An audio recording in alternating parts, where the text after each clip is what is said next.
Hello students, आज हम पढ़ने जा रहे हैं लॉज ऑफ एक्सपोनेंट्स। सबसे पहले हम समझेंगे कि एक्सपोनेंट क्या होता है। कोई भी नंबर जो इस फॉर्म का होता है e raise to the power x exponent कहलाता है। e हमारे पास होता है बेस और x हमारे पास होती है पावर। पावर को हम इंडेक्स या इंडिसेस भी बोल सकते हैं। लाइक अगर मैं लिख दूं 2 रेज़ टू द पावर 10, तो यहाँ 2 हमारे पास बेस है और 10 इसकी पावर है। तो स्टार्ट करते हैं। First law is product law. Product law होता है अगर एक नंबर है a raise to the power m और एक और नंबर है a raise to the power n। क्या है इसमें, बेस दोनों के a हैं बट पावर अलग अलग है। ऐसे केस में क्या होता है, जब सेम बेस होती है और पावर्स अलग होते हैं और क्वेश्चन मल्टीप्लाई में होता है तो पावर्स ऐड हो जाती हैं। That is a raise to the power m multiply a raise to the power n is equals to a raise to the power m plus n। Next is quotient law.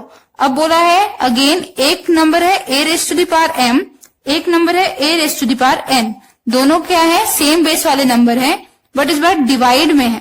जब multiply में थी तो power add हो गई, जब divide में होते हैं तो पावर्स माइनस हो जाती हैं। ये हमारे पास दूसरा लॉ है।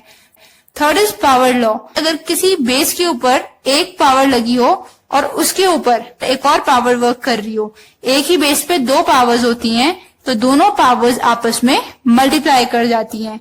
m n ऐसे लिख सकते हैं। लाइक अगर ये 2 होता, ये 3 होता तो a raise to the power 2 into 3 6 बन जाता। Next is power of 0। अगर किसी बेस के ऊपर पावर 0 लगी होती है तो आंसर हमेशा 1 आता है। 1000 भी अगर हमारे पास बेस है, उसकी पावर 0 है तो आंसर 1 होगा। नेक्स्ट इनवर्स लॉ या नेगेटिव पावर वाला लॉ होता है। अगर कोई बेस होता है और उस पर नेगेटिव पावर होती है तो सॉल्यूशन में हम उसका रेसिप्रोकल लिख सकते हैं। That is a raise to the power -1 is equals to 1 upon a।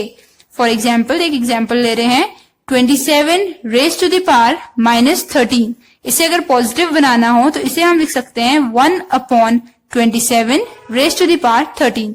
क्या किया, पावर जो नेगेटिव थी वो हटाने के लिए रेसिप्रोकल कर दिया है नंबर का। इन 5 के बाद हमारे पास 2 लॉज और हैं। 6, अगर हमारे पास कोई नंबर है a इंटू b, अलग अलग बेस है, पावर m है, सेम पावर है, तो क्या होता है, पावर डिस्ट्रीब्यूट हो जाती है। पावर एक बार a के पास गई और एक बार सेम पावर हमारी b के पास जाएगी।